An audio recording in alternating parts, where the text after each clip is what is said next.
રાધનપુરમાં વરસાદી પાણી, ગટર બ્લોક અને મસ્ત મોટા ખાડા રાજને લઈને લોકો પરેશાન. પાટણ જિલ્લાના રાધનપુરમાં ભારે વરસાદ બાદ રસ્તાઓની દયનીય સ્થિતિ સામે આવી છે. મેઇન બજારથી હાઈવે 4 રસ્તા અને બસ ડેપો સુધી જ્યાં જુઓ ત્યાં 3 ફૂટ જેટલા ઊંડા ખાડાઓ ઊભા થઈ ગયા છે.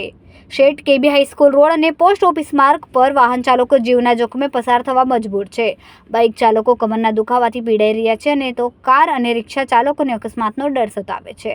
પાણી ભરાયેલા ખાડાઓમાં રાહદારીઓના પગ ફસાઈ જતા પરેશાનીઓ વધી રહી છે. હાઈવે 4 રસ્તાથી શિશુ મંદિર રોડ પર હજી વરસાદી પાણીનો જમાવડો છે. ગટર બ્લોક હોવાથી શહેરમાં ઠેર ઠેર પાણી જ પાણી જોવા મળી રહ્યું છે. લોકોનો આક્ષેપ છે કે નગરપાલિકા ફક્ત કપચી નાખીને કામ ચલાવે છે. ગુણવત્તા વગરના રસ્તા થોડા સમયમાં તૂટી પડે છે. સ્થાનિક નાગરિકો અને વેપારીઓએ તંત્રની બેદરકારી સામે ગુસ્સો વ્યક્ત કર્યો છે. વાહન ચાલકોની સ્પષ્ટ માંગ છે કે હવે કપચી નહીં, મજબૂત રસ્તા બનાવવામાં આવે. નગરપાલિકા તાત્કાલિક પગલાં ભરે, નહીં તો નાગરિકોએ આંદોલનની ચીમકી આપી છે. રિપોર્ટર અનિલ રામાનુજ, રાધનપુર, પાટણ.